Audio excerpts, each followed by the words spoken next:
Aluru MLA విరూపాక్షిని Kurnool జైలులో YS Jagan పరామర్శించారు. ఆయనకు ఆయన కుటుంబానికి ధైర్యం చెప్పారు. ఇక జగన్ కర్నూలు పర్యటనలో అదే జనసంద్రం కనిపించింది. సీమ మొత్తం కదిలొచ్చింది. నడి రోడ్డుపై కవాతు చేసింది. ఫుట్ఓవర్ బ్రిడ్జ్లు, బిల్డింగ్లు, రహదారులు, ఆఖరికి రోడ్డు డివైడర్లు కూడా జనాలతో నిండిపోయాయి. ఓర్వకల్లు ఎయిర్పోర్టు నుంచి rock garden, Nannuru, Kurnool toll plaza, Chennamma circle, Ballari చౌరస్తా, సంతోష్ నగర్, పుల్లూరు సర్కిల్, పంచలింగాల ఇలా దారి పొడవునా ప్రాంతాలన్నీ జనాలతో కిక్కిరిసిపోయాయి. పల్లె పట్నం అని తేడా లేకుండా తరలి వస్తున్న జనాలను నిలువరించేందుకు పోలీసులు ఎక్కడికక్కడ బారికేడ్లు పెట్టినా, టోల్గేట్ల దగ్గర అడ్డుకున్నా, చెక్ పోస్టులు పెట్టి చెదరగొట్టినా, హైవేలపై పోలీసు బలగాలు మోహరించినా, ఆంక్షలు, నోటీసుల పేరుతో బెదిరించినా, కేసులు, అరెస్టుల పేరుతో వార్నింగ్లు ఇచ్చినా, ఉప్పెనలా తరలి వచ్చిన అభిమాన సంద్రాన్ని ఏ మాత్రం ఆపలేకపోయారు. దేవనకొండ, కోడుమూరు, గోనెగండ్ల, నాగలాపురం, పెదపాడు, ఆస్పరి, ఎమ్మిగనూరు, నంద్యాల, ఆదోని ప్రాంతాల నుంచి ఎగిసిపడ్డ జనసంద్రాన్ని ఆపేందుకు కాకీలు విశ్వ ప్రయత్నాలు చేసిన ఏ ఒక్క అభిమానిని కూడా ఆపలేకపోయారు. జనాలంతా జగన్ కాన్వాయ్ వెంట కవాతు చేశారు. పూల వర్షాలు, గజమాలలు, జై జగన్ అంటూ హోరెత్తించే నినాదాలతో తమ అభిమాన నాయకుడికి అడుగడుగున ఘన స్వాగతం పలికారు. ఆయనతో పాటు ముందుకు కదిలారు. ఒకసారి ఆ దృశ్యాలు స్క్రీన్ పైన చూద్దాం. నువ్వే జగన్, నిన్నే జగన్, నిన్నే జగన్, మేం నమ్ముతాం నిన్నే జగన్. మా నమ్మకం నువ్వే జగన్, మేం నమ్ముతాం నిన్నే జగన్. మా నమ్మకం నువ్వే జగన్, మేం నమ్ముతాం నిన్నే జగన్. నువ్వే జగన్, నువ్వే జగన్, మా నమ్మకం నువ్వే జగన్, నిన్నే జగన్, నిన్నే జగన్, మేం నమ్ముతాం నిన్నే జగన్. నిన్నే జగన్, నిన్నే జగన్, మేం నమ్ముతాం నిన్నే జగన్, నిన్నే జగన్, నిన్నే జగన్, మేం నమ్ముతాం నిన్నే జగన్. ఏ నాటికి ముమ్మాటికి నమ్ముకుంది నిన్నొకడిది మాత్రమే.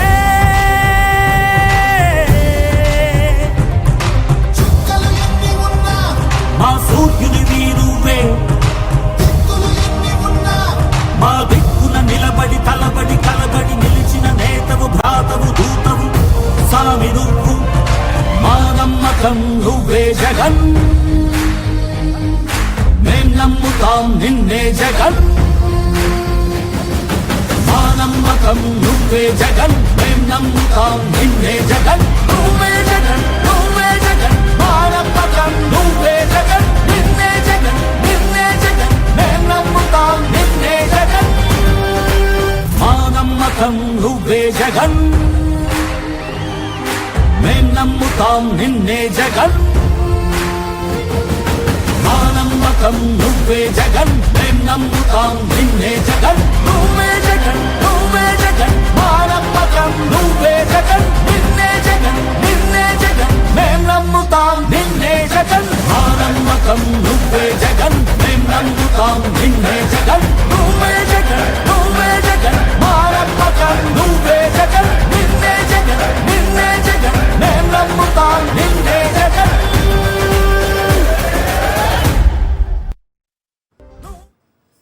ఈ జనసంద్రాన్ని చూసి కరకట్ట నివాసంలో టీవీలు పగులుంటాయి, సోఫాలు చిరుగుంటాయి. ఖచ్చితంగా జరిగి ఉంటుంది. ఎందుకంటే ఎలా చెప్పగలను అంటే, జగన్మోహన్ రెడ్డి గారు జైలు లోపల ములాఖత్తు కోసం వెళ్ళినప్పుడు అక్కడ పోలీసులు వ్యవహరించిన తీరు, వారికి అందినటువంటి ఆదేశాలు ఏ రకంగా ఉన్నాయనేది ఆలోచిస్తే ఖచ్చితంగా కరకట్ట నివాసంలో, కరకట్ట ఇంట్లో టీవీలు పగులుంటాయి, సోఫాలు చిరుగుంటాయి. ఈ జనాన్ని చూసి కడుపు మంట, కళ్ళ మంటతో. ఒకటి మాత్రం నిజం, దాడులు, దౌర్జన్యాలు చేసేది వాళ్లే, అక్రమ అరెస్టులు చేసేది వాళ్లే, మహిళల బట్టలు చించేది వాళ్లే, రివర్స్లో కేసులు పెట్టేది వాళ్లే, బైక్ యాక్సిడెంట్ను హత్య కేసులా చిత్రీకరించేది వాళ్లే, బాధితులనే నిందితులుగా మార్చేది వాళ్లే. ఆలూరు ఎమ్మెల్యే విరూపాక్షిపై వెన్నుపోటు పార్టీ అధ్యక్షుడు కక్షగట్టారు. బీసీలను ఎంత తొక్కాలో, ఎలా తొక్కాలో ఆయనకు తెలిసినంతగా ఎవ్వరికీ తెలియదు. అందుకే వరుసగా వైఎస్ఆర్సీపీకి చెందిన బీసీ నేతలపై పగబట్టి మరి అక్రమ కేసులు బనాయించి అరెస్టులు చేస్తున్నారు. మొన్న సీదిరి అప్పలరాజు అక్రమ అరెస్టు మరొక ముందే ఆలూరు ఎమ్మెల్యే విరూపాక్షిని అరెస్టు చేశారు. పచ్చమొక్కలే దాడులు చేసి ఎమ్మెల్యే సోదరుడి చేయి విరగ్గొట్టి అదీ చాలదన్నట్లుగా ఓ టీడీపీ కార్యకర్త స్వయంగా తన భార్య దుస్తులు తానే చించేసి ఎమ్మెల్యే చించేశారని రివర్సులో ఫిర్యాదు చేశాడు. చంద్రబాబు ఆయన పార్టీ నేతలు ఎంత దిగజారిపోతున్నారో, తన రాజకీయ లబ్ధి కోసం మహిళల గౌరవాన్ని సైతం ఏ విధంగా నడి బజారులో పెడుతున్నారో చెప్పడానికి అదొక నిదర్శనం మాత్రమే. ఇక చంద్రబాబు ఏ స్థాయికి దిగజారారు అంటే, ఒక మాజీ ముఖ్యమంత్రి ములాఖత్ కోసం వస్తే ఆయనను ఉద్దేశపూర్వకంగా అవమానించేలా పోలీసులు వ్యవహరించారు. ఇదే విషయంపై జగన్ ఏమన్నారో ఒక్కసారి విందాం.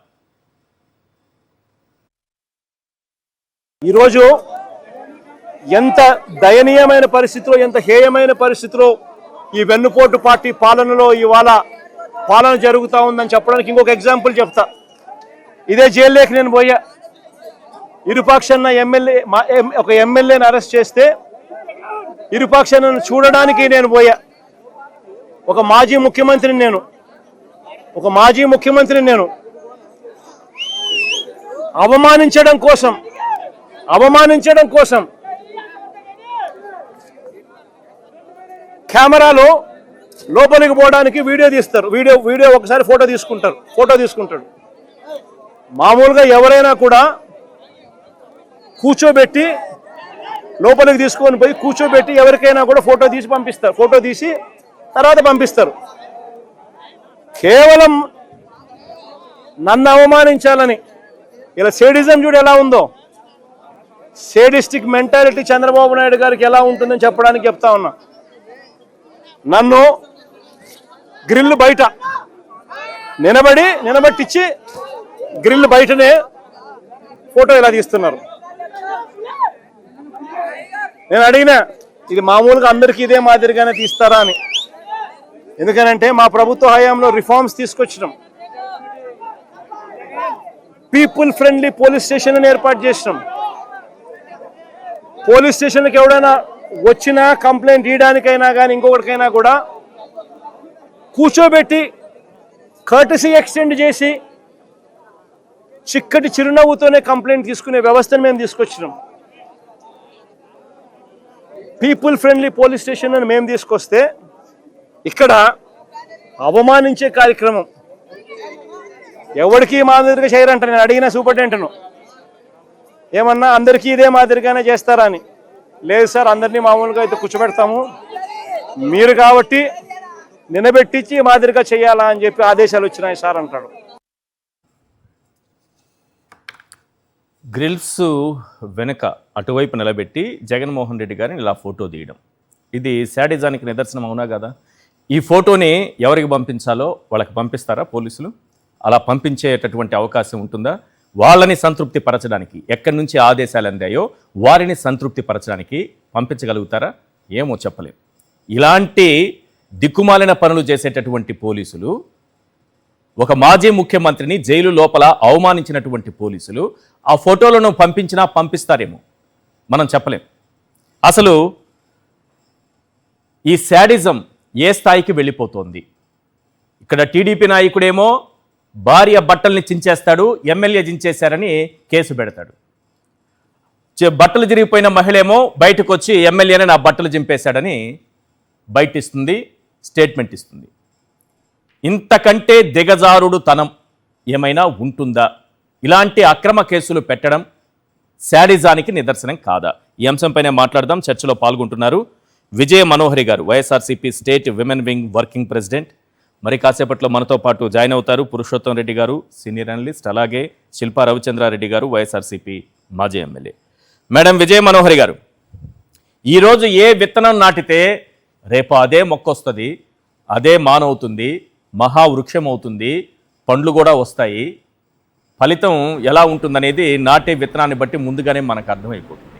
ఈరోజు చంద్రబాబు నాయుడు గారు చేస్తున్నటువంటి ఈ శాడిజం, జగన్మోహన్ రెడ్డి గారు చెప్పినట్టుగా ఒక శాడిజం, ఏం సాధించాలనుకుంటున్నారు? ఈ శాడిజంతో, ఈ సిల్లీ పనులతో ఏం చెప్పాలనుకుంటున్నారు చంద్రబాబు నాయుడు గారు? ఆయన ఏం చెప్పాలనుకుంటున్నారని కాదండి, కేవలం అభద్రతా భావంతో జగన్మోహన్ రెడ్డి గారికి ఆయన పలానా చోటికి వస్తున్నారని ఒక విషయం తెలిస్తే చాలు జనాలు తండోపతండాలుగా వచ్చి జగనన్నన్ గారిని రిసీవ్ చేసుకుంటుంటే, ఆ అభద్రతా భావంతో ఈరోజు చంద్రబాబు నాయుడు గారు ప్రతి ఒక్క చోట కూడా ఎట్లా స్టాప్ చేయాలా జగన్మోహన్ రెడ్డి గారిని ఎట్లా ఇబ్బందులు పెట్టాలా, పార్టీ శ్రేణులను ఏ విధంగా ఇబ్బంది పెట్టాలన్న దురాలోచనతోనే ఈరోజు పలు రకాలుగా అడ్డంకులు సృష్టిస్తూ వస్తూ ఉన్నారు. నిన్నటికి నిన్న మరి మేము చూస్తే కర్నూలులో జగన్మోహన్ రెడ్డి గారి పర్యటన ఉంది.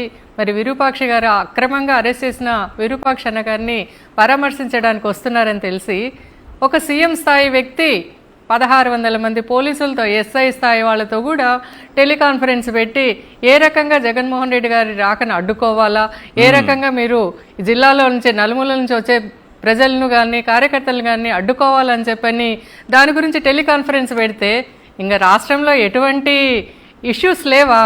జగనన్నను రాకను అడ్డుకోవడం కోసమని ఈయన పోలీసులతో టెలికాన్ఫరెన్స్ పెడతారు. స్టేట్లో ఎన్ని రకాలుగా ప్రజలు ఇబ్బందులు పడుతూ ఉన్నారు, ఎన్ని రకాలుగా అమ్మాయిల మీద, ఆడపిల్లల మీద, మహిళల మీద అఘాయిత్యాలు జరుగుతూ ఉన్నాయి, చిన్నారుల మీద అఘాయిత్యాలు జరుగుతుంది. దాని గురించి పోలీస్ శాఖను ప్రశ్నించరు. కానీ ఇట్లా జగనన్నను రాకను అడ్డుకోవాలా ఎలా, దీనిల గురించి టెలికాన్ఫరెన్స్లు పెడతారు. మరి దీన్ని ఏ రకంగా చూడాలని చెప్పని అనుకుంటున్నాం మనం? రాష్ట్రం అంతటా కూడా విస్తుపోయి చూస్తూ ఉంది. ఈరోజు జగనన్న వస్తున్నాడంటే వీళ్ళకి ఎందుకు ఇంత అభద్రతా భావం? ఏ రకంగా ఈయనను ఇంకా అసలు కూటమి ప్రభుత్వం వచ్చి 2 సంవత్సరాలు అయింది, ఇంకా ఎలక్షన్ రావడానికి 3 సంవత్సరాల టైం ఉంది. అయినా కూడా ఈరోజు జగనన్న అనేసరికి ఉలిక్కిపడి చూస్తూ ఉన్నారు. దీని గురించి మరి అంటే జగన్ గారి పర్యటనలో వచ్చేదంతా ఏం పాలన? జగన్ గారి పర్యటనకు వచ్చే వాళ్ళంతా బ్లేడ్ బ్యాచ్, గంజాయి బ్యాచ్, రౌడీలు, గూండాలు వీళ్ళని వేసుకొని వస్తారనేది పదే పదే ఎస్టాబ్లిష్ చేస్తుంటారు చంద్రబాబు నాయుడు గారు, ఆయన పార్టీ నాయకులు.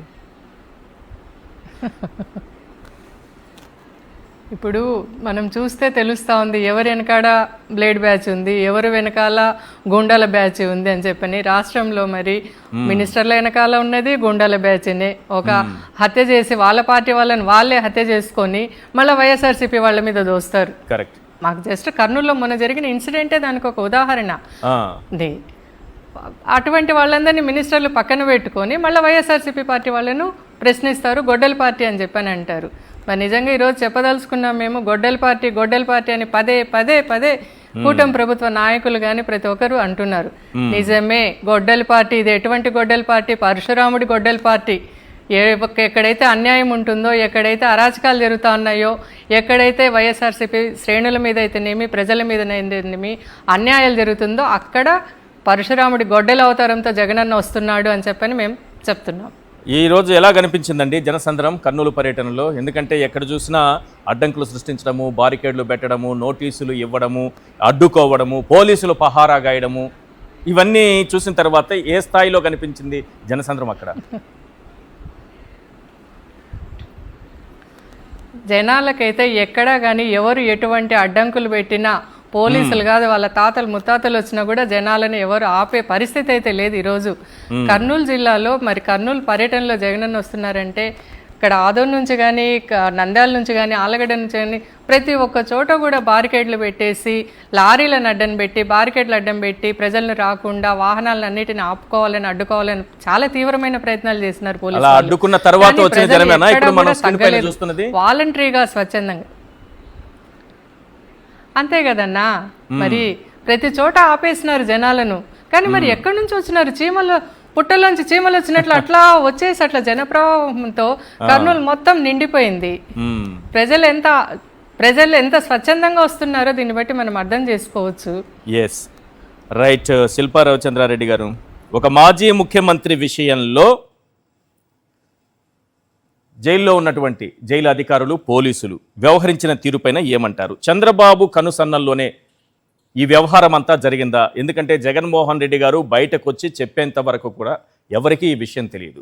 ఒక మాజీ ముఖ్యమంత్రి విషయంలో పోలీసులు వ్యవహరిస్తున్న తీరు ఏం చెప్తారు? నమస్కారం. 100% ఇది చంద్రబాబు నాయుడు గారు కన్సర్న్లోనే జరిగిందని చెప్పడంలో ఎటువంటి సందేహం లేదు. ఎందుకంటే ఒక ముఖ్యమంత్రి స్థాయి వ్యక్తి రాష్ట్రంలో ఉన్నటువంటి సమస్యల మీద వీడియో కాన్ఫరెన్స్ పెట్టడం చూసాము, లేకపోతే లా అండ్ ఆర్డర్ సమస్యల మీద వీడియో కాన్ఫరెన్స్ పెట్టడం చూసామేమో కానీ ఒక ప్రతిపక్ష నేత పర్యటన కోసం వీడియో కాన్ఫరెన్స్లు పెట్టేసి సిఐ లాంటి స్థాయి ఉన్నటువంటి ఆఫీసర్లతో కూడా మాట్లాడడం జరుగుతుందంటే అంటే ఏ స్థాయికి ఆయన దిగజారిపోయినారో ఒకసారి ఆలోచించు. 1600 మంది పోలీసులతో వర్చువల్ మీటింగ్, ఇది చరిత్రలో లేదు ఎప్పుడు. మొత్తం అన్ని స్టేషన్లకు సంబంధించిన వాళ్ళతో వర్చువల్ మీటింగ్. ఎస్, మేము కూడా ఆశ్చర్యపోయాను. అసలు ఫస్ట్ మేము ఇది తెలుసుకున్నప్పుడు అయితే నిజంగా చాలా ఆశ్చర్యం అనిపించింది. అంటే ఎందుకు ప్రతిపక్ష నాయకుడు ఒక వాళ్ళ పార్టీకి సంబంధించిన ఎమ్మెల్యే జైల్లో ఉంటే ఆయన కలవడానికి వెళ్తున్నాడు, ఎందుకు మీరు అంత ఉలిక్కి పడుతున్నారు, ఎందుకు మీరు అన్ని బ్యారికేడ్లు పెట్టేసి? ఒక రకంగా చెప్పాలంటే ఈ రోజు చంద్రబాబు నాయుడు గారు నాకు తెలిసి ఇప్పుడు మళ్ళీ ఒక వీడియో కాన్ఫరెన్స్ లేకపోతే పోలీసు వాళ్ళందరితోటి మళ్ళీ ఒక మీటింగ్ పెట్టుకుంటారు. ఆ మీటింగ్ లో పోలీసు వాళ్ళు ఈ రోజు ఖచ్చితంగా ఒకటే చెప్తారు, సార్ మేము సక్సెస్ అయ్యాం, మేము చాలా మందిని ఆపగలిగాము, మేము చాలా మందిని ఆపిన తర్వాత వచ్చిన జనాలు సార్ అవన్నీ, అసలు జనాలు చూస్తే మీకు నిద్ర పట్టదు సార్ అని చెప్పేసి ఈ రోజు చెప్పుకునేటువంటి పరిస్థితి. పోలీసులు సక్సెస్ ఆ జనం చూసిన తర్వాత కూడా పోలీసులు సక్సెస్ అయినట్టే భావించాలంటారు, అంతేనా? అంతే కదన్నా. ఎక్కడికక్కడ ఇప్పుడు నంద్యాల నుంచి వస్తుంటే నంద్యాల కాడ కట్టడి చేసినారు, ఆలగడ్డల్ని ఆలగడ్డ కాడ, బనియాన్పల్లి బనియాన్పల్లి కాడ, పాణ్యం వాళ్ళని పాణ్యం కాడ, ఎక్కడికక్కడ కట్టడి చేసిన తర్వాత కనపడే జనాలు ఇవి. ఇంకా అందరు కలిసి వచ్చిందంటే జగన్ అన్నని రిసీవ్ చేసుకొని ఉంటే అసలు పరిస్థితి అసలు అంటే చంద్రబాబు నాయుడు గారు అయితే ఇంకా మళ్ళీ నిద్రపోను కూడా నిద్రపోలేరు. కాబట్టి ఆ ఫ్రస్ట్రేషన్ లో నాకు తెలిసి ఆ జనాల్ని చూసిన ఫ్రస్ట్రేషన్ లోనే ముఖ్యమంత్రి గారిని ఎలాగైనా అవమానించాలి, ప్రజల్ని రానీయకుండా చేయలేకపోయినాం, రానీయకుండా చేసి అవమానిద్దాం అనుకున్నారు. అది సాధ్యపడలేదు కాబట్టి కనీసం ఇలా అయినా చేయాలి. జైల్లోకి వెళ్ళినప్పుడు ఆయన ఎలాగో జైల్లో పెట్టలేకపోతున్నాము, ఎందుకంటే తప్పుడు కేసుల్లో ఆయన ఇరికించలేకపోతున్నాం కాబట్టి ఈ రకంగా అయినా సరే ఒక శునకానందం పొందుదామని చెప్పేసి ఈ రోజు వాళ్ళు భావించినట్టుగా కనపడుతుంది. లేకపోతే ఒక ముఖ్యమంత్రిగా పనిచేసినటువంటి మాజీ ముఖ్యమంత్రి గారిని అంత అవలేలనగా అంటే చిన్న చూపు చూడడం అనేది నిజంగా చాలా బాధాకరమైన విషయం. ఖచ్చితంగా దీనిపైన యాక్షన్ తీసుకోవాల్సిందని చెప్పేసి దీని మీద మనం అందరం కూడా ఒక సుమోటో కేసుగా జ్యుడిషియరీ కూడా తీసుకోవాలని చెప్పేసి నేను కోరుకుంటున్నాను. ఎందుకు డీజీపీ గారే దీనిపైన విచారణ జరపాల్సినటువంటి అవసరం కూడా ఉంటుంది కదా. యాక్చువల్లీ ఒక మాజీ ముఖ్యమంత్రి గ్రిల్స్ అవతల నిలబెట్టి ఫోటోలు తీసి మీరు చెప్పినట్టు అదో రకమైన ఆనందం పొంది ఒక శాడిజంతో దాన్ని ఎవరికైనా పంపాలనుకున్నారో వాళ్ళే ఉంచుకుంటారో, పంపితే రహస్యంగా పంపాల్సిందే, అధికారికంగా పంపలేరు. మరి ఏంగా ఇప్పుడు డీజీపీ గారితో చేస్తున్నారంటే చంద్రబాబు నాయుడు గారు సొంతంగా చేసుకున్నట్టు, తన మీద తాను ఎంక్వైరీ చేసుకున్నట్టు ఉంటది. సో అది రిజల్ట్ ఏమొస్తుందో మనందరికీ తెలిసిందే ఖచ్చితంగా. ఎందుకంటే ఒక మాజీ ముఖ్యమంత్రి గారిని ఏ రకంగా అలా అవమానించగలుగుతారు? ఎక్కడ ఉంది మీ రూల్ పొజిషన్ ఏంటి? మీరు అసలు ఒకవేళ రూల్ పొజిషన్ చూపిమనండి, లేకపోతే ఖచ్చితంగా యాక్షన్ తీసుకోమని చెప్పి. సాధారణంగా ఏం జరుగుతుంది జైల్లో ములాఖత్కి వెళ్ళినప్పుడు? అక్కడ మనకి పక్కన ఒక టేబుల్ ఉంటది, ఒక చైర్ ఉంటది, ఆ చైర్ లో కూర్చోబెట్టేసి డీటెయిల్స్ అన్ని ఫిల్ చేసుకుంటారు, ఒక ఫోటో తీసుకుంటాం అని చెప్పేసి ఫోటో తీసుకుంటారు. మా లాంటి వ్యక్తులు మేము వెళ్ళినప్పుడు కూడా, మేము వెళ్ళి ములాఖత్కి ఎప్పుడైనా వెళ్ళినప్పుడు మమ్మల్ని కూర్చోబెట్టేసి ఫోటో కావాల్సి ఉంటది, ఫోటో తీసుకుంటారు, టైం నోట్ చేసుకుంటారు, లోపల నుంచి బయటికి వచ్చిన తర్వాత మళ్ళీ ఒకసారి తీసుకొని పంపిస్తారు. ఇది కూర్చోబెట్టి టేబుల్ ఉంటది, చైర్ ఉంటది, అక్కడ ఖచ్చితంగా కూర్చోబెట్టే చేస్తారు, ఎక్కడ కూడా నిల్చోబెట్టి చేయరు. ఇది మేము ములాఖత్గా ఈ ప్రభుత్వంలో మా వాళ్ళని జైల్లో పెట్టినప్పుడు మేము వెళ్ళి కల్లూరికి వెళ్ళినప్పుడు కూడా జరిగిన తంతు ఇది. కానీ ఈ రోజు ఒక ముఖ్యమంత్రిగా మీరు ములాఖత్కి ఎప్పుడన్నా వెళ్ళారా? తప్పదు కదన్నా. నాకు తెలిసి ఈ రాష్ట్రంలో ఉన్న 175 నియోజకవర్గాలకు సంబంధించిన ఇన్ఛార్జీలు తప్పకుండా ములాఖతులకు పోవాల్సిన పరిస్థితే. ఎందుకంటే తప్పుడు కేసులు అట్లా పెడుతున్నారు, మన వాళ్ళు లోపల ఉన్నప్పుడు మనం చూడడానికి ఖచ్చితంగా పోవాల్సి వస్తుంది. పోయినప్పుడు ఇట్లా గ్రిల్స్ అంటే అది ఎలా ఉండాలంటే జైలులో ఉన్నప్పుడు ఊచలు సినిమా పోస్టర్లు కనిపిస్తూ ఉంటాయి కదా, ఇట్లా పట్టుకొని పోస్టర్ లాగా కనిపించాలనే ఉద్దేశంతోనే ఆయన్ని ఆ ఊచలకు అవతల నిలబెట్టి ఫోటో తీశారనుకోవాలా? ఎగ్జాక్ట్లీ. ఎందుకంటే అసలు ఊచల లోపలకైతే జగన్మోహన్ రెడ్డి గారిని పెట్టలేరు, ఎందుకంటే ఎక్కడ కూడా ఆయన మీద ఏది ఎస్టాబ్లిష్ చేయలేకపోతున్నారు. సో కనీసం ఈ రకంగా అయినా సరే ఒక ఊచల వెనకలు ఉన్నారు అన్న ఒక ఫోటోని చూసన్నా సరే ఆనందం ఏముంది? ఆ ఊచల్లో ఉన్నటువంటి దాన్నే కదా మనం శునకానందం అంటాం, లేకపోతే సైడిజం అంటాం. ఈ మెంటాలిటీకి అర్థం పడుతుంది. అంటే ఇప్పుడు మనం ఈ ప్రభుత్వం ఏర్పడినప్పటి నుంచి చూస్తున్నాం, ఒక్కటంటే ఒక్కటి వాళ్ళు చేసిన ఆరోపణలు ఒక్కటన్నా ఎస్టాబ్లిష్ చేయగలిగినారా ఈ రోజు వరకు? జగన్మోహన్ రెడ్డి గారి మీద ఎప్పుడూ బురద జల్లడమే తప్పితే ఎక్కడైనా సరే, ఈ రోజు వాళ్ళ అధికారంలోకి వచ్చి 2 సంవత్సరాలు అయింది, గతంలో వాళ్ళు చేసిన ఆరోపణలు ఒక్కటన్నా ప్రూవ్ చేసుకోగలిగినారా? సో వాళ్ళకి క్లియర్ కట్ గా ఒక అండర్స్టాండింగ్ వచ్చేసారు, జగన్మోహన్ రెడ్డి గారిని జైల్లో పెట్టలేము, ఎందుకంటే ఆయన ఏ తప్పులు చేయలేదు కాబట్టి ఎక్కడా కూడా మనము పెట్టలేము, కాబట్టి ఈ రకంగా అన్నా సరే మనం ఆనందం పొందుతాం అని చెప్పేసి ఒక ఆలోచనతోటి, ఒక సాడిస్టిక్ ప్లెజర్ కోసం చేసినట్టుగా కనపడుతుంది. ఇది లీగల్ గా ప్రొసీడ్ అవ్వాల్సినటువంటి అవసరం ఉందనుకుంటున్నారా ఖచ్చితంగా? 100% ప్రొసీడ్ అవ్వాలండి ఇది, ఎందుకంటే it's not a small thing. ఏదో జగన్మోహన్ రెడ్డి గారు చాలా లైట్ గా తీసుకున్నారు కానీ మామూలుగా అయితే ఒక మాజీ ముఖ్యమంత్రి, దట్ ప్రోటోకాల్, ఆ ప్రోటోకాల్ మామూలుగా ఇప్పుడు ఒక మాజీ ఎమ్మెల్యేలు పోతేనే మాకిచ్చే గౌరవంలో మాజీ ముఖ్యమంత్రిగా వెళ్తే ఆయనకి లేదని 100% ఇట్స్ వయలేషన్ ఆఫ్ ప్రోటోకాల్. దాని మీద ఖచ్చితంగా యాక్షన్ తీసుకోవాల్సినటువంటి ఖచ్చితంగా యాక్షన్ తీసుకోవాల్సి ఉంటుంది. రైట్. పురుషోత్తం రెడ్డి గారు, జనరల్గా జగన్మోహన్ రెడ్డి గారు పోలీసులకు సంబంధించి కొన్ని సందర్భాల్లో ఎల్లో కాకీలుగా మారిపోయిన వాళ్ళ గురించి, కొంతమంది గురించి చాలా సందర్భాల్లో వార్నింగ్ ఇచ్చారు. అది మనం చూసాం. దానిపైన కూడా రకరకాల చర్చలు జరిగాయి. పోలీసులకే వార్నింగ్ ఇస్తున్నారు జగన్మోహన్ రెడ్డి గారిని. ఈరోజు క్లియర్గా ఒక మాట చెప్పారు చంద్రబాబు నాయుడు గారికి, నువ్వు ఈరోజు ఏ విత్తనం నాటావో అదే మొక్క అదే మహావృక్షం అవుతుంది, అదే ఫలాలను ఇస్తుంది అని. జగన్మోహన్ రెడ్డి గారు స్వీట్ వార్నింగ్ ఇచ్చారా, ఘాటు వార్నింగ్ ఇచ్చారా అనేది పక్కన పెడితే వార్నింగ్ ఇవ్వడం కరెక్ట్ అనుకుంటున్నారా ఈ సందర్భంలో? ఈశ్వర్ గారు, అందరికీ నమస్కారం. నమస్తే. బేసిక్ గా ఈరోజు మాజీ ముఖ్యమంత్రి గారు విరూపాక్ష గారిని పరామర్శించడానికి వెళ్ళారు. అవును. పరామర్శించ క్రమంలో కేవలం పరామర్శకే అధినేత ఎప్పుడు కూడా పరిమితం కాదు. ఇప్పుడు అరెస్ట్ ని ఎలా చూస్తాము, ఆయనకు భయపడి కాదు, ఓవరాల్ గా పార్టీ కార్యకర్తలు, ప్రజలు, ప్రభుత్వానికి కూడా చెప్పదలుచుకుంది ప్రతిపక్ష పార్టీ చెప్తుంది. మేము భయపడమని, మేము ధైర్యంగా ఉంటామని ప్రజల్ని కూడేసుకుని ప్రభుత్వం చేస్తున్న తప్పిదాలను ఎత్తి చూపడం కూడా పరామర్శలో ఒక భాగం. పరామర్శ అంటే చాలా మంది ఏమంటున్నారు, మీ నలుగురు పోయి మాట్లాడేసి వచ్చేవచ్చు కదా అని. ఏదో విరూపాక్ష గారు భయపడ్డారని పోవడం కాదు కదా, ఎంటైర్ పార్టీకి ప్రజలకి అనుదానంగా ఉన్నామని చెప్పడం, ప్రభుత్వానికి గట్టి హెచ్చరిక చేయడం, ఇట్లాంటి వాటి చేస్తే అంగీకరించము అని ప్రొటెస్ట్ చేయడం కూడా ప్రదర్శనలో ఒక భాగం. అది జగన్మోహన్ రెడ్డి గారు చేస్తున్నారు. ఈరోజు జగన్మోహన్ రెడ్డి గారిని జైల్లో జరిగినటువంటి విషయాన్ని వాళ్ళు ప్రస్తావించారు. చాలా అభ్యంతరకరం. కానీ ప్రభుత్వం అర్థం చేసుకోవాల్సింది, మీరు జగన్మోహన్ రెడ్డి గారిని అవమానిస్తున్నారని మీరు అనుకుంటున్నారు, కానీ జగన్మోహన్ రెడ్డి గారి వెనకాల ఉన్న శ్రేణుల్లో పట్టుదల పెంచుతున్నారని మీరు అర్థం చేసుకోవట్లేదు. అర్థం చేసేటప్పుడు అధికారం పోతుందో నాకు తెలియదు, కానీ అర్థం చేసుకుంటే మంచిది. అధినేతను అవమానిస్తే భయపడిపోవడము లేదా ఇంకో రూపంలో తీసుకోరు, మరింత పట్టుదలగా తీసుకొచ్చి మళ్ళీ ముఖ్యమంత్రి స్థానంలో కూర్చోబెట్టుకొని, ఇప్పుడు జగన్ గారు చెప్పారు కదా, మీరు ఏదైతే సాంప్రదాయాన్ని క్రియేట్ చేస్తున్నారో అదే రేపు పెద్ద వృక్షంగా మారుతుంది, ఆ వృక్షంగా మారడానికి కావాల్సిన కసి పెంచుకుంటారు. అంటే ఇక్కడ రెండు అంశాలు తీసుకుందాం సార్, 2 అంశాలు తీసుకుందాం. ఒకటి జగన్మోహన్ రెడ్డి గారి వైపు నుంచి, 2 చంద్రబాబు నాయుడు గారి వైపు నుంచి తీసుకుందాం. అంటే ఇలాంటి చర్యలతో ఒక మోరల్గా ఆయన దెబ్బతీయడం, ఆత్మస్థైర్యం దెబ్బతీయడం, ఇలాంటి కుట్రలు ఏమన్నా చేశారనుకోవాలా? లేకపోతే అలాంటిది కాదు, మేము ఈ ఫోటోలు చూసి ఆనందిస్తాము, మాకు ఇది చాలా ఆనందాన్ని ఇస్తుంది, ఆత్మ సంతృప్తి ఇస్తుంది అనే యాంగిల్లో ఏమన్నా జరిగింది అనుకోవాలా? నేను అనుకుంటుంది 2 యాంగిలే ఉంటుంది. ఎందుకంటే జగన్మోహన్ రెడ్డి గారిని 16 నెలల పాటు జైల్లో పెడితేనే ఆయన భయపడకుండా ధైర్యంగా పార్టీని నడిపిన వ్యక్తి, అధికారంలో తీసుకొచ్చిన వ్యక్తి. ఇది చంద్రబాబు నాయుడు గారు అర్థం చేసుకోవాలి.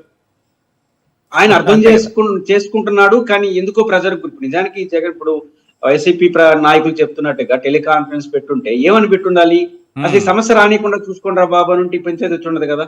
ఇప్పుడు విరూపాక్షి గారిని అనవసరంగా అరెస్ట్ చేసి ఆయన వచ్చున్నాడు కదా, అరెస్ట్ చేయకుండా అంటే వచ్చున్నాడు కదా, గొడవ జరగకుండా అంటే వచ్చున్నాడు కదా, పద్ధతిగా 2 వైపుల కేసులు పెట్టి న్యాయంగా విచారించుంటే వచ్చుండరు కదా.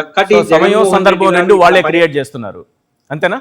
నేను పర్యటనకు రాలేని వాతావరణం సృష్టించదనరా బాబు అని ఉంటే ఈ సమస్య వచ్చి ఉండదు. కరెక్ట్. ఇప్పుడు జగన్మోహన్ రెడ్డి గారి ర్యాలీగా రావాల్సిన అవసరం లేని పరిస్థితి మీ చేతిలో ఉంది కదా. 2, ఒకటి అన్నెసరిగా వైసీపీ కార్యకర్తలపైన దాడి చేయడం, కొన్ని దాడి చేసేటప్పుడు వ్యవస్థ న్యూట్రల్ గా ఉండడం. ఆ న్యూట్రల్ గా ఉంటే ఈ 2 వైపుల కేసు పెట్టుంటే విచారణ జరుగుతుంది. రెండో విషయం ప్రభుత్వం అర్థం చేసుకోవాల్సింది, కోర్టులు జైల్లో 2 రకాలు. ఒకటి శిక్షబడి శిక్షకి గురైన వాళ్ళు ఒక రకంగా ఉంటుంది, ఆరోపణలు ఎదుర్కొనే వాళ్ళ పట్ల ఒక రకంగా ఉండాలి. ఆరోపణలు ఎదుర్కొంటున్న వాళ్ళు సాధారణ పౌరులే, జస్ట్ వాళ్ళు ఆరోపణలు మాత్రం ఎదుర్కొంటున్నారు తప్ప తప్పు చేసిన వాళ్ళు కాదు. ఇప్పుడు విరూపాక్షి గారి మీద ఆరోపణలు ఎదుర్కొంటున్న వ్యక్తి తప్ప తప్పు చేసిన వ్యక్తి కాదు. అవును. అలాంటప్పుడు ఏదో శిక్షించిన వాళ్ళతో బిహేవ్ చేస్తే చాలా ఇబ్బందికర పరిస్థితి వస్తుంది. ఈ రోజు రాష్ట్రంలో గాని జగన్మోహన్ రెడ్డి గారి పర్యటనకి ప్రతి పర్యటనకి ఎందుకు పెరుగుతుంది వాతావరణం, ఎందుకు ప్రతి పర్యటనకు జనం ఎందుకు ఎక్కువ అవుతున్నారంటే ప్రభుత్వం పట్ల వ్యతిరేకత వస్తా ఉంది. కేసులు పెట్టే కొద్దీ కసి పెరుగుతోంది. ఎంత కసి పెరుగుతుంది? ఈరోజు కర్నూలు జిల్లా పర్యటన జగన్ గారు వచ్చారు. వాస్తవానికి నాకున్న అవగాహన పరిచయం మేరకు ఎస్వి మోహన్ రెడ్డి గారు ఈ మధ్య కాలంలో హాస్పిటల్ అయి బయట వచ్చారు. హాస్పిటల్ అయి బయట వచ్చిన 1 వారం రోజులు 10 రోజులు రెస్ట్ తీసుకోవాల్సిన వ్యక్తి కానీ జగన్మోహన్ రెడ్డి గారి పర్యటన ఫిక్స్ అవడంతో బయటకు వచ్చారు కదా. అంటే కసి ఎలా పెరుగుతుందంటే వైసీపీ లీడర్షిప్ లో మమ్మల్ని ఎంత అవమానిస్తే మేము అంత గట్టిగా నిలబడతాము, ధైర్యంగా నిలబడతాము అని పదే రుజువుపించుకుంటున్నారు. అది ఎవరికి లాభం, ఎవరికి నష్టం? అధికార పార్టీకి నష్టం. అధికార పార్టీ గుర్తించాలి. ప్రతిపక్షంలో అందులో ప్రతిపక్షం ఏమన్నా సాధారణ ప్రతిపక్షమా? ఒక బలమైనటువంటి ఓటింగ్, బలమైన ప్రజాదరణ కలిగినటువంటి నాయకత్వం ఉన్నటువంటి ప్రతిపక్షాన్ని ఈ రకంగా ట్రీట్ చేస్తే మరింత గట్టిపడతారు. ఆ విషయాన్ని ప్రభుత్వం గుర్తించాలి. నిజానికి ఎంత బలపడింది వైసీపీ, ఈ నిజానికి వైసీపీ ఓడిపోయిన తీరు చూస్తే కనీసం 2 ఏళ్లకు కోలుకోండకూడదు. అవును. అలాంటిది 2 రోజుల నుంచి యాక్టివిటీ అయిపోయినారు. 2 ఏళ్ల తర్వాత ఏమైంది? రేపు తెల్లారితో అధికారంలోకి వస్తారనే వరకు తీసుకొచ్చుకున్నారు. ఇది అధికార పార్టీ స్వయంకృత అపరాధం కదా.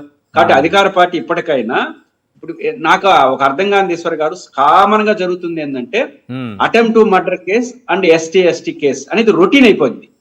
సందర్భం ఉండదు. రొటీన్ గా ఏంటంటే ఎస్సీ కేసులు అట్లా ఎందుకు పెడుతున్నారంటే సింపుల్ లాజిక్, 4 రోజులు జైల్లో పెట్టాలి. ఎందుకంటే వారు ఇప్పుడు దాడి జరిగిన కేసు ఏమవుతుంది? ఇంట్లో విచారించి పంపిస్తారు. అటెంప్ట్ టు మర్డర్ కేసు పెడితే ఏమవుతుంది? 4 రోజులు జైల్లో పెట్టచ్చు. లేదా ఎస్సీ కేటర్ అన్ని ఇట్లా అయితే 10 ఏళ్ల క్రితం 20 ఏళ్ల క్రితం నేను విద్యార్థి నాయకుడు ఉన్నప్పుడు మమ్మల్ని అటెంప్ట్ మర్డర్ కేసు పెట్టి జడ్జి ముందు ఉంచారు. నన్ను అడిగాడు జడ్జి, నీకేమైనా తెలుసురా బాబు అటెంప్ట్ మర్డర్ అంటే? నాకేం తెలియదు సార్, అలా ధర్నా చేస్తామంటే ఎత్తుకొచ్చి పడేసినారంటే పోలీసులను అడిగాడు. కానీ బాబు మిమ్మల్ని పోయి పోలీసులు కొడతారు అటెంప్ట్ మర్డర్ అని అడిగాడు. ఇప్పుడు పరిస్థితి అధికార పార్టీ వాళ్ళని పోయి ప్రతిపక్ష ఎమ్మెల్యే అటెంప్ట్ ఎస్సీ వాళ్ళు అవమానించే పరిస్థితి తీసుకొస్తాడా? సాధ్యమవుతుందా? దాడి చేయగలడా? ప్రతిపక్ష పార్టీకి సంబంధించిన ఒక ఎమ్మెల్యే ప్రజెంట్ ప్రభుత్వం వ్యవహరిస్తున్న తీరులో దాడి చేయగలడా?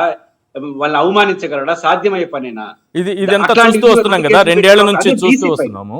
2 years నుంచి అవును 2 years నుంచి ఇదే చూస్తూ వస్తున్నాం కదా సార్. రాజకీయ కక్ష సాధింపులు, సింపుల్ గా ఒక వర్డ్తో ఇదే జరుగుతోంది, ఈ ఒక్క మాటతో ఇదే జరుగుతున్నట్టుంది రాష్ట్రం. రాజకీయ కక్ష సాధింపులు ఒక వర్డ్ అట్లా వెళ్ళిపోయింది. నెక్స్ట్ సోషల్ మీడియా కార్యకర్తల పైన ఆర్గనైజ్డ్ క్రైమ్ కింద వాళ్ళ ఆ సెక్షన్లు పెట్టి జైల్లో వేయడం, ఇది కూడా జనానికి అలవాటైపోతున్న విధానం కనిపిస్తుంది. ఇప్పుడు ఒక మాజీ ముఖ్యమంత్రిని జైలు లోపల ఊచల మధ్యలో నిలబెట్టి ఫోటోలు తీయడం, అసలు ఏంటి విష సంస్కృతి? ఈ విష సంస్కృతి బీజం వేశారు. ఇది ఏమవుతుంది? What next? ఏం జరుగుతుంది ఫ్యూచర్ లో? జగన్మోహన్ రెడ్డి గారు ప్రమాదకర పోకళ్ళు వస్తాయి. ఎందుకంటే సహించలేని సమాజంలో లాఠీ చార్జ్ చేస్తే పోలీసులు సహిస్తుంది, ప్రతిపక్ష పార్టీ కూడా నియంతృత్వం అంటుంది, కానీ అవమానిస్తే సహించలేరు. వ్యక్తికి చాలా వ్యక్తిగత గౌరవం, ఆత్మగౌరవం అనేది మనిషి కోరుకుంటాడు. ముఖ్యంగా ప్రజాప్రతినిధులుగా ఉండేవాళ్ళు, ప్రజలకు నాయకత్వం వహించే వాళ్ళు ఫస్ట్ కోరుకునే సెల్ఫ్ రెస్పెక్ట్. ఆ సెల్ఫ్ రెస్పెక్ట్ ని మీరు అవమానిస్తే వాళ్ళు అవమాన పడరు, పట్టుదల పెరుగుతుంది. ఈరోజు వైసీపీలో కింద కాడర్ ఎట్లా అయ్యారు, ఎట్లా అయ్యారంటే దేనికైనా సిద్ధం అని చెప్పి సిద్ధపడిపోయి జైల్లో పోతే జగన్ గారు మమ్మల్ని పలకరించ వస్తారు రెడీ అని చెప్పేదానికి సిద్ధపడ్డారు. వాళ్ళు చేసిన సోషల్ మీడియా ఇష్యూలో కావచ్చు, పార్టీ నాయకత్వంలో పట్ల పదే ప్రెజర్ పెరిగితే మరింత యాక్టివ్ అవుతారు. ఆత్మాభిమానం కలిగిన రాజకీయ పార్టీ, అందులో వైఎస్ఆర్ కాంగ్రెస్ పార్టీ పుట్టుక, దాని పెరుగుదల ఒక ఆత్మాభిమానంతో పుట్టిన పార్టీ కదా. సోనియా గాంధీ గారు వ్యవహరించిన తీరు, ఆ రోజు కాంగ్రెస్ వ్యవహరించు, ఆ ద్వారంతోనే దాని వెనకాల నడుస్తారు. అంటే నాయకుడుగా ఉన్నటువంటి జగన్ గారు కావచ్చు, లీడర్షిప్ కావచ్చు, పట్టుదల పెరుగుతుంది. ఆత్మాభిమానాన్ని పదే దెబ్బతినిస్తే మరింత పట్టుదల పెరిగి మరింత ముందుకు వస్తారు. దాని ఫలితం మీరు భవిష్యత్తు చూస్తారు. ఇప్పటికైనా చంద్రబాబు గారు టెలికాన్ఫరెన్స్లు పెట్టి మీరు అనవసరంగా ప్రతిపక్ష పార్టీని ఇబ్బంది పెడితే ప్రభుత్వం ఇబ్బంది పడుతుంది, రేపు తెల్లారితో ఉన్న అధికారం పోతుందనే వాళ్ళు గుర్తెరిగి వాళ్ళు ప్రయత్నిస్తే మంచి పోలీసు యంత్రాంగం కూడా. ఇప్పుడు జగన్ గారు పదే ఏమంటున్నారు, గ్రీన్ ఇప్పుడు ఏమవుతుంది, వీళ్ళు లోకల్ గా ఇట్లా తయారైతే రేపు ఇదైతే పని వీళ్ళు చేసండి మీరు తట్టుకోగలరా? డెమోక్రసీ ఎక్కడికి వెళ్తుంది? ఆలోచించాలి. ఇప్పుడు ఏమి పెద్ద నాయకులు ఉన్నారు, ఇప్పుడు మిథున్ రెడ్డి గారు మా జిల్లాలో ఒక ప్రకటన చేశారు, నేను చూశాను. మీ నాయకులు రెచ్చిపోయి మాట్లాడే దాంట్లో మీరు కొట్టేస్తున్నారు, రేపు తెల్లారితో వాళ్ళ ఊరు ఇక్కడ ఉంటారు, హైదరాబాద్ లో ఉంటారు, మళ్ళీ మీరు ముఖం చూసుకోవాలి, జాగ్రత్త అన్నాడు. బేసిక్ పాయింట్ ఇదే. మళ్ళీ చూసుకోవాల్సింది మీరు ముఖం. ఆ పరిస్థితి లోకల్ నాయకత్వం గుర్తిస్తే మంచిది. రైట్. ఎమ్మెల్యే విరూపాక్షి కేసు విషయంపై జగన్మోహన్ రెడ్డి గారు ఏం మాట్లాడారో ఒకసారి విందాం. విన్న తర్వాత ఆ అంశం పైన కూడా మనం చర్చిద్దాం. ఒకసారి ఆ బయట ప్లే చేయండి. జగన్మోహన్ రెడ్డి గారు ఏమన్నారు.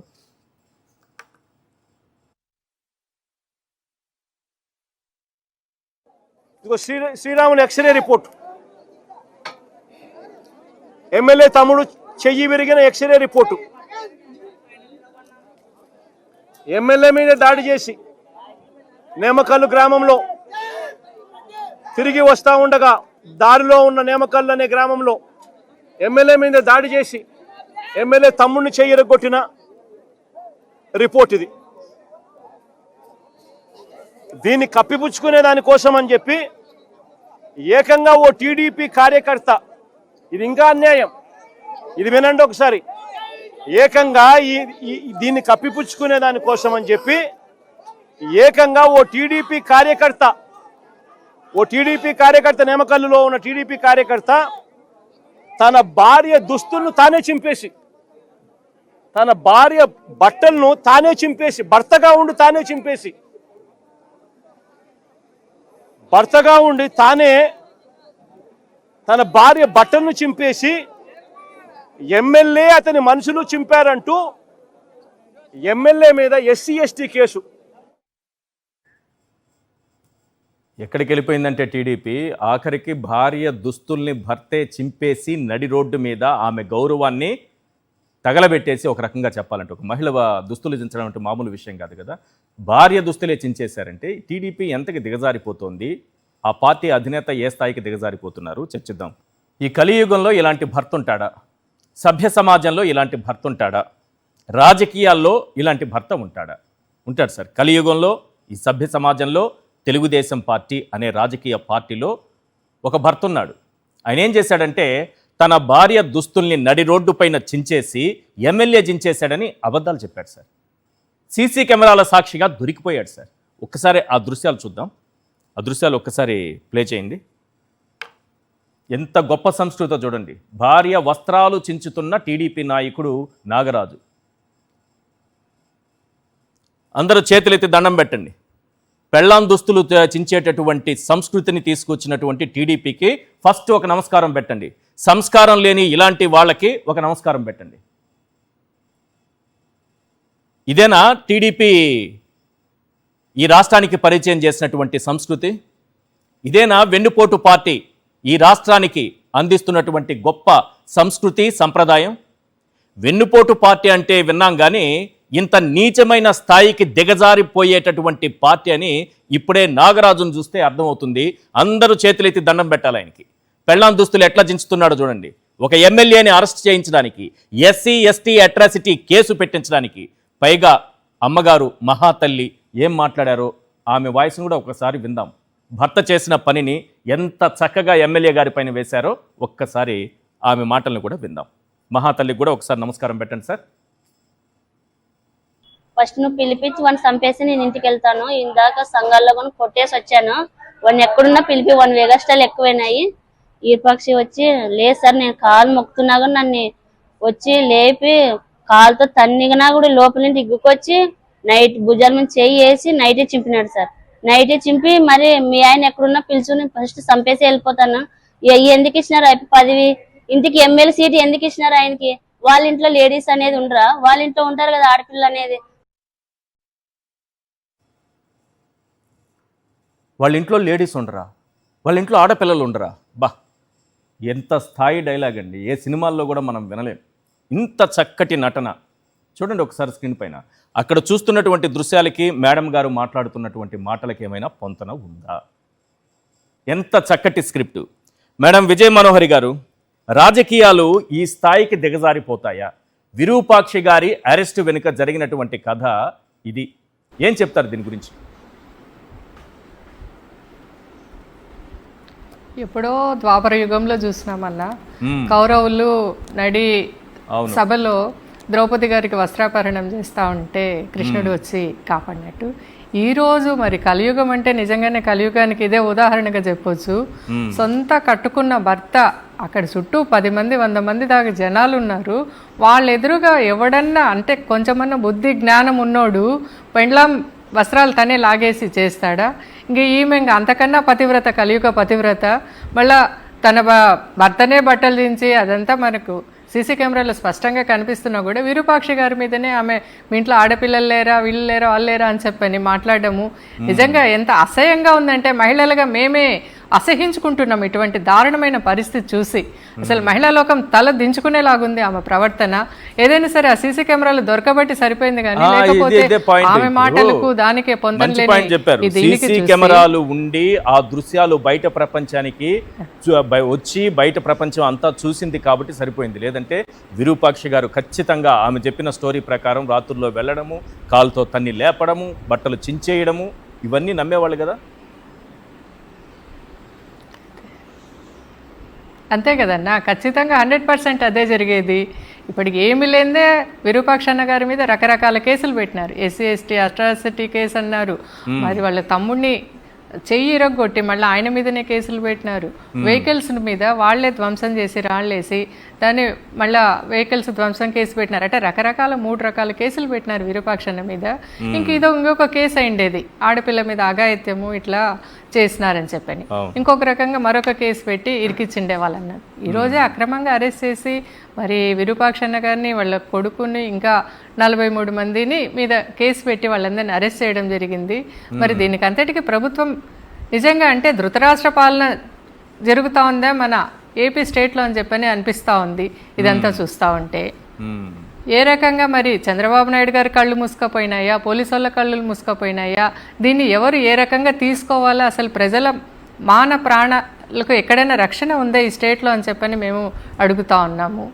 కాదు, ఇంత చక్కటి ఎవిడెన్స్ కళ్ళ ముందు ఉంటే ఎస్సీ ఎస్టీ అట్రాసిటీ కేసు ఎలా పెడతారు పోలీసులు? ఒక కేసు పెట్టే ముందు దానిపైన పూర్తి స్థాయిలో విచారణ జరిపిన తరువాత కదా ఎస్సీ ఎస్టీ అట్రాసిటీ కేసు పెట్టాల్సింది. చక్కగా దృశ్యాలు కనిపిస్తున్నాయి, భర్తే చించేశాడన్న విషయం బయటపడుతోంది, అయినా సరే కేసు పెట్టడం అనేది ఏంటిది? అంతే చెప్తున్నాం కదన్నా, ధృతరాష్ట్ర పాలన ఆంధ్రప్రదేశ్ రాష్ట్రంలో జరుగుతూ ఉంది. ఆడ పైనుంచి ఏం ఆర్డర్స్ వస్తే పోలీసు వాళ్ళు అదే ఫాలో కావాలా, వాళ్ళు చెప్పిందే వేదం, వాళ్ళు చెప్పినట్లే కేసులు పెట్టాలా, అక్రమంగా అరెస్ట్ చేయాలా. ఎఫ్ఐఆర్లు ఆ సంస్కృతే లేదు. అక్కడ ఏదైనా సరే ఏం జరిగిందని ఎవిడెన్స్ తీసుకునే క్వశ్చనే లేదు. వాళ్ళు ఇష్టం వచ్చినట్లు కేసులు రాస్తారు, వాళ్ళు ఇష్టం వచ్చిన సెక్షన్లు పెడతారు. అక్రమంగా అర్ధరాత్రి పూట ఇంట్లో జొరబడి తలుపులు పగలగొట్టి అది ఎత్తుకోపోయి ఆయన ఎమ్మెల్యేనా, ఒక ప్రజాప్రతినిధి అన్న గౌరవము ఇది కూడా లేకుండా అర్ధరాత్రి పూట జొరబడి తీసుకుపోయి అరెస్ట్ చేసి తీసుకుపోతారు. అంటే అసలు ఏం జరుగుతుంది ఆంధ్రప్రదేశ్ రాష్ట్రంలో అని చెప్పని చాలా అవమానకర రీతిలో మరి ప్రజల్ని ఆశ్చర్యకరంగా ఇంత భయభ్రాంతులకు గురి చేస్తూ ఉన్నారు. మరి దీన్ని ఏ రకంగా చూడాలనేది కూడా అర్థం కాని పరిస్థితిలో ఉంది స్టేట్ గవర్నమెంట్లో ఉన్న ప్రజల మాన ప్రాణాలకు రక్షణ లేదు. ప్రజలకంటే ఒక ప్రజాప్రతినిధికే రక్షణ లేనప్పుడు ప్రజలకు ఏ మాత్రం రక్షణ ఉంది అని చెప్పని ఈరోజు క్వశ్చన్ ఉదయిస్తా ఉంది. రైట్. రవిచంద్రారెడ్డి గారు, మొన్న సీదిరి అప్పలరాజు గారి కేసు చూసాం. కొడుకు చిన్న ఒక యాక్సిడెంట్ చేశారు, ఒక వ్యక్తి చనిపోయారు. పాపం ఆ కుటుంబంలో కూడా ఒక వ్యక్తి చనిపోతే ఆ బాధను అందరం అర్థం చేసుకోగలం. కానీ ఆ కుర్రాడి మీద హత్యాయత్నం కేసు, ఉద్దేశపూర్వకంగా మర్డర్ చేశాడన్నట్టుగా సృష్టించేటటువంటి ప్రయత్నం జరిగి అతని భవిష్యత్తును నాశనం చేయాలనే కుట్ర చేయడం పోలీసులు. అంటే యువకుడు కదా, చదువుకుంటున్నాడు కదా, రేపు అతని భవిష్యత్తు ఏమిటో ఒక హత్య కేసు నమోదు చేసేసి మర్డర్ కేసులో ఇరికించేస్తే అది కోర్టులో వాళ్ళు దొరికిపోవడంతో తండ్రి మీద కేసు పెట్టి ఆయన్ని అరెస్ట్ చేశారు. ఒక బీసీ నాయకుడు, ఏ స్థాయి నుంచి ఎదిగారు సీదిరి అప్పలరాజు గారు? ఇక్కడ ఒక బీసీ నాయకుడు విరూపాక్షి గారు. విరూపాక్షి గారు ఒక బీసీ నాయకుడు, ఆయన ఒక ఎమ్మెల్యే అయ్యారు. బీసీల పైన ఈ విధంగా అక్రమ కేసులు పెట్టి అరెస్ట్ చేయడాన్ని ఏమంటారు? నిజంగా అంటే చంద్రబాబు నాయుడు గారు కుటుంబాలని లేకపోతే పిల్లలని కూడా చూడకుండా ఇంత దుర్మార్గంగా వ్యవహరించడం అనేది నిజంగా చాలా బాధాకరమైన విషయం. ఎందుకంటే గతంలో కూడా ఎన్నో సార్లు, ఇప్పుడు రాజశేఖర రెడ్డి గారి టైంలో కూడా ఒక ఇన్సిడెంట్ జరిగింది చంద్రబాబు నాయుడు గారి కుటుంబంలోనే. ఒక ఫైరింగ్ ఇన్సిడెంట్ జరిగితే ఆ రోజు రాజశేఖర రెడ్డి గారు వదిలేశారు. ఆ రోజు అసెంబ్లీ సాక్షికి కూడా చెప్పారు, ఏమయ్యా చంద్రబాబు గారు మేమేమైనా దాన్ని రాజకీయం చేశామా అని చెప్పేసి చాలా ఆయన అంటే గొప్ప మనసుతోటి ఆ రోజు ఆయన వివరించాడు కాబట్టి ఈ రోజు వాళ్ళు బయట తిరుగుతున్నారు. లేకపోతే ఆ రోజే లోపల వేసిండొచ్చు, రకరకాల కేసులు పెట్టిండొచ్చు. ఈ రోజు ఎంత దుర్మార్గంగా కేసులు పెడుతూ ఉన్నారంటే, ఫస్ట్ అయితే తెలుగుదేశం వాళ్ళు నేర్చుకున్నది లేకపోతే గతం నుంచి చేస్తున్నది క్యారెక్టర్ అసాసినేషన్. ఈ రోజు వరకు వాళ్ళు ప్రతి ఒక్కరు క్యారెక్టర్ ని అసాసినేట్ చేయడం తప్పితే ఏ ఒక్కటి కూడా రుజువు చేసిన దాఖలాలు ఎక్కడ కూడా లేవు. ఇప్పుడు జగన్మోహన్ రెడ్డి గారి ఎగ్జాంపుల్ తీసుకుందాం. 10,000 లక్షల కోట్లు అని క్యారెక్టర్ అసాసినేట్ చేశారు. కనీసం ఈ రోజు వరకు ఒక్క కేసులో అయినా నిరూపితమైందా అంటే కాలేదు. గొడ్డలి పార్టీ అని చెప్పేసి క్యారెక్టర్ అసాసినేట్ చేయడానికి ఏమైనా నిరూపించారా? సుప్రీంకోర్టు కూడా చెప్పింది అయ్యా వాళ్ళకి సంబంధం లేదంటే కూడా లేదు, దాన్నే రుద్దుతారు. లేదా 30,000 మంది మహిళలు అదృశ్యమైనారు, దాన్ని ఏమైనా నిరూపించినారా? కాలేదు. తిరుపతి లడ్డు విషయంలో ఏమైనా నిరూపించినారా? కాలేదు. లేకపోతే వైజాగ్ లో ఓడ దొరికింది, డ్రగ్స్ దొరికాయని చెప్పేసి మన మీద బురద చల్లారు, అదేమైనా నిరూపించారా? అది కాలేదు. అంటే ఏ ఒక్కటి కూడా ఈ రోజు వరకు, లేకపోతే నిన్న జత్వాని లేడీ కేసులో ఎంత దుర్మార్గంగా వ్యవహరించినారో, 3 IPS ఆఫీసర్లను కూడా సస్పెండ్ చేసేసి దాని తర్వాత ఎంత నానా యాగి చేసినారో మీరు అందరు కూడా చూసినారు. మరి దాని మీద ఏమన్నా ఈ రోజు సాక్షాత్ వారెంట్ సబ్మిట్ చేయగలిగినారు కోర్టుకి. తప్పేం లేదు, జత్వాని గారిదే తప్పు అని చెప్పేసి చేసినారు. అంటే క్యారెక్టర్ అయితే అసాసినేట్ చేసేసినారు, సక్సెస్ఫుల్ గా క్యారెక్టర్ అసాసినేట్ చేసినారు. ఈ రోజు వరకు వాళ్ళకి పోస్టింగ్లు లేవు, లేకపోతే పార్టీకి వైఎస్సీపీ పార్టీ మీద దుమ్మెత్తి పోసినారు. రకరకాలుగా క్యారెక్టర్ అసాసినేట్ చేస్తాడు. మనకు తెలుసు ఈ ప్రపంచంలో చెడు అనేది చాలా ఫాస్ట్ గా జరుగుతుంది. మళ్ళీ నిరూపించుకుంటారు. ఈ రోజు కూడా విరూపాక్షన్న నిరూపించుకుంటాడు, కడిగిన ముత్యంలాగా బయటకు వస్తాడు. కానీ క్యారెక్టర్ అసాసినేట్ అయిపోయిన తర్వాత ఎంతమందికి అది కడిగిన ముత్యంలాగా బయటకు వచ్చాడని చెప్పేసి చెప్పుకోగలుగుతాం? సో ఈ రకంగా ముందు క్యారెక్టర్ అసాసినేట్ చేసేద్దాం, తర్వాత బురద జల్లిన తర్వాత వాళ్ళ సావు వాళ్ళు వస్తారు, కడుక్కోవాల్సిన బాధ్యత వాళ్ళది, మాది కాదు అనే విధంగా ఈ రోజు వ్యవహరిస్తున్న పరిస్థితులు మనం చూస్తున్నాం. కాబట్టి వాళ్ళకి మీడియా ఉంది, ఓన్లీ వన్ సైడ్ స్టోరీ ప్రచురిద్దాం, సో ప్రజలు ఏం నమ్మితే అది నమ్మనిద్దాం అని చెప్పే విధంగా నడుస్తోంది. ఇది ఎంతో కాలం దాగదు. సోషల్ మీడియా యుగం వచ్చేసింది. పిల్లలందరూ కూడా చాలా ఎడ్యుకేటెడ్ గా తయారవుతున్నారు. ఏది అబద్ధం ఏది నిజం అనేది తెలుసుకోగలుగుతున్నటువంటి పరిస్థితి ఉంది. కాబట్టి 100% వాళ్ళు ఈ తప్పులుగా అన్ని దానికి కూడా ప్రాయశ్చిత్తం అంటే వాళ్ళు దీని ఏదైతే ఈ కేసులు వాళ్ళు పెడుతూ ఉన్నారో దీనికి తప్పకుండా మూల్యం చెల్లించుకోవాల్సిన రోజు తప్పకుండా వస్తుంది. రైట్. అయితే ఇక్కడ నిన్నటి జరిగినటువంటిది, చంద్రబాబు నాయుడు గారు 1600 మంది పోలీసులతో వర్చువల్ మీటింగ్ పెట్టి పోస్టులు కానీ, సోషల్ మీడియా వేదికగా జరిగేటటువంటి కానీ, మీరు చేసేటటువంటి కార్యక్రమాలు కానీ, పోరాటాలు కానీ, ధర్నాలు కానీ, వీటి విషయంలో కఠినంగా ఉండాలని చెప్పడం చూస్తుంటే, మీరు మీ పోరాటాలు అంటే మీ పార్టీకి సంబంధించి పోరాటాలు కానీ సోషల్ మీడియా వేదికగా ప్రశ్నించడం కానీ సాగుతుందా, ఆగుతుందా? అన్న 2 సంవత్సరాలు అయింది. ఎవరు అధికారంలో ఉన్నారో ఎవరు ప్రతిపక్షంలో ఉన్నారో వాళ్ళకే అర్థం కాని పరిస్థితిలా కనపడుతుంది. ఈ రోజు ఎవరు ఉత్సాహంగా ఉన్నారు ఈ రాష్ట్రంలో అంటే వైసీపీ పార్టీ వాళ్ళు ఉత్సాహంగా ఉన్నారు. మీరు పెట్టే కేసులకి రెట్టింపు ఉత్సాహంతో ఇంకా కసి పెరుగుతుంది. ఇందాక 1600 మంది పోలీసులతో మీటింగ్ ముఖ్యమంత్రి గారు అనగానే అసలు ఏం జరుగుతోంది ఈ రాష్ట్రంలోనే అందరూ ఒక్కసారి భయపడే పరిస్థితి వచ్చింది. మీలో ఆ భయం ఏం కనపడట్లేదు మరి? ఈ రోజు జనాల్ని చూస్తే మీకు ఏమైనా భయం కనపడిందన్న? ఎక్కడ లేదు. భయపడినంటే జనాలు ఎందుకు వస్తారు? ఆ మీటింగ్ పెట్టారనే అందరికీ తెలుసు. మీటింగ్ లో ఏమేమి ఉద్దేశించి మాట్లాడినారు, చంద్రబాబు నాయుడు గారు ఏం దిశానిర్దేశం చేసినారని ప్రజలందరికీ తెలుసు. కానీ ఎవరు కూడా ఆగలేదే. ఇంకా మీరు ఆపుకోగలిగిన కొంతమందిని, కానీ మేమైతే ఆగలేదు కదా. రేపొద్దున ఇంకొకసారి ఇంకొక చోట ఎక్కడో చోట మీరు అరెస్ట్ చేస్తారు, తప్పుడు అరెస్ట్ చేస్తారు. మళ్ళీ మా జగన్ అన్న అక్కడికి వెళ్ళి పరామర్శించాలి. ఆ రోజు దీనికంటే రెట్టింపు ఉత్సాహంతో ఇంకా బయటికి వస్తారు. ఏం చేయగలుగుతారు? మీరు సోషల్ మీడియా మీద కేసులు పెట్టినారు, సోషల్ మీడియాలో అడగడం ఆపేశామా? ఈ రోజు కేంద్ర ప్రభుత్వంలో చూసాం కదా, ఢిల్లీలో అడగడం ఆపేశారా? 30 రోజులు పోరాటం చేసి సాక్షాత్ కేంద్ర మంత్రిని దింపేయగలిగినటువంటి పరిస్థితిలో ఈ రోజు యువత ఉంది. ఈ యువతని మీరు గొంతు నొక్కాలని ప్రయత్నం చేయడం మీ అవివేకం అని చెప్పేసి నేను చెప్పదలుచుకున్నాను. రైట్. పురుషోత్తం రెడ్డి గారు, 1600 మంది పోలీసులతో వర్చువల్ మీటింగ్ సీఎం గారు, అది కూడా 2.5 గంటల పైన సాగిందంట. ఆయనే ఎక్కువసేపు మాట్లాడారట. ఆయన ఏం చెప్తే దానికి వాళ్ళందరూ మరింత ఉత్సాహంతో ఓకే సార్ అన్నారట. అంటే ఈరోజు పేపర్లో ఓ సెక్షన్ ఆఫ్ మీడియాలో వచ్చినటువంటి వార్తలను బట్టి తెలుస్తుంది. అసలు జెన్జీని, వైఎస్ఆర్సీపీని, లేకపోతే వైఎస్ఆర్సీపీకి సంబంధించినటువంటి సోషల్ మీడియాని భయపెట్టేటటువంటి ఒక ప్రక్రియలాగా అది కనిపించింది. దీని ఇంపాక్ట్ ఎలా ఉంటుంది అనుకుంటున్నారు? ఇంపాక్ట్ ఎలా ఉంటుందంటే, నేను నిన్న నగిరిలో మా రోజా గారు ఈ డిఎస్సి పైన యాక్టివిటీ చేశారు ఆ, నిరసనగా సిబిఐ విచారణ. దాంట్లో నేను కూడా సంఘీభావంగా పాల్గొన్నాను. ఓకే. మామూలుగా రోజా గారి దగ్గర ఎప్పుడు మీటింగ్ పెట్టినా, ఎప్పుడు ధర్నా చేసినా ఆవేశపడడం, పోలీసులతో ఘర్షణ పడడం ఒక పరిపాట. మ్మ్. కానీ మన నిన్న ఏమీ జరగలేదు. అంటే 1600 మందితో చంద్రబాబు గారు మీటింగ్ పెట్టిన ఫలితం అది. అంటే పాయింట్ ఏంటంటే పోలీసులు కూడా మనుషులు కదా, అవును. ఇంత ముందులాగా లేరు. పై అధికారులు అనివార్యమై కేసులు పెట్టడం, పైనుంచే సమాధానాలు చెప్పుకుంటారు. సాధారణ పోలీసులతో రోజుతో ముఖ్యమంత్రితో పని ఉండదు, మా మాటకు వస్తే ఎస్పీతో కూడా పని ఉండదు.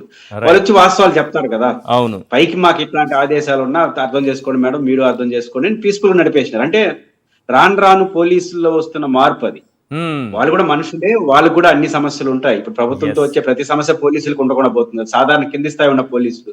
కానీ పోలీసుల మీద ప్రభుత్వం ఎంత ఎక్కువ ఆధారపడుతుందో, ఎంత ఒత్తిడి ఎక్కువ పెడుతుందో అంత వాళ్ళు రివర్స్ అవుతారు. కానీ వాళ్ళు కనపడరు, మ్మ్. అది కనపడుతుంది కింద. ఇప్పుడు పోలీసులు స్టార్ట్ అయింది. ఇంకైనా ప్రభుత్వం ఈ మీటింగ్ లీవ్ పెట్టడం ఆపేస్తే వాళ్ళు అట్లా ఉంటారు. కనీసం ప్రభుత్వం అంటే భయం అట్లుంటారు. అట్లా కాకుండా ఇట్లే బిహేవ్ చేస్తే వాళ్ళు సహకరిస్తారు. ఎట్లా సహకరించాలో వాళ్ళకి బాగా తెలుసు. కాబట్టి పోలీసుల్ని మ్మ్. వీళ్ళు వరకు జోలికి పోనీయకుండా ఉపయోగించుకున్నంత వరకు బాగానే ఉంటుంది. ఓకే. కానీ ఎక్కువ జోలికి పోమంటే పోతారు, ఇళ్ళకి పోయి చెప్పదలుచుకుని చెప్పేసి వాళ్ళు డ్యూటీ వాళ్ళు చేస్తారు. ఎస్. కాబట్టి ప్రభుత్వం ప్రెజర్ బిల్డప్ చేసే కార్యక్రమం, సోషల్ మీడియా అనేది సొసైటీకి సంబంధించింది కదా, దాన్ని కంట్రోల్ చేస్తాం. అన్కంట్రోల్ అది అయ్యే పని కాదు. దాన్ని కంట్రోల్ చేయడం ఇంతవరకు ప్రపంచం ఎవరి వల్ల కాల. ఆ ప్రయత్నం చేయడం అంటే ఏదో భయపడుతున్నారు, భయపెట్టే ప్రయత్నం చేస్తున్నారు, దాని ఫలితంగా ఐక్యత చేస్తున్నారు అనేది కనిపిస్తున్నటువంటి సత్యం. Right. Thank you sir Purushottam Reddy గారు చర్చలో పాల్గొన్నందుకు. శిల్పా రవిచంద్రారెడ్డి గారు థ్యాంక్ యూ అండి. అలాగే విజయ మనోహర్ గారి థ్యాంక్ యూ మేడం, ఇవాళ చర్చలో జాయిన్ అయినందుకు. ఇది ఇవాళ చర్చా కార్యక్రమం చూస్తూనే ఉన్నాం సాక్షి టీవీ.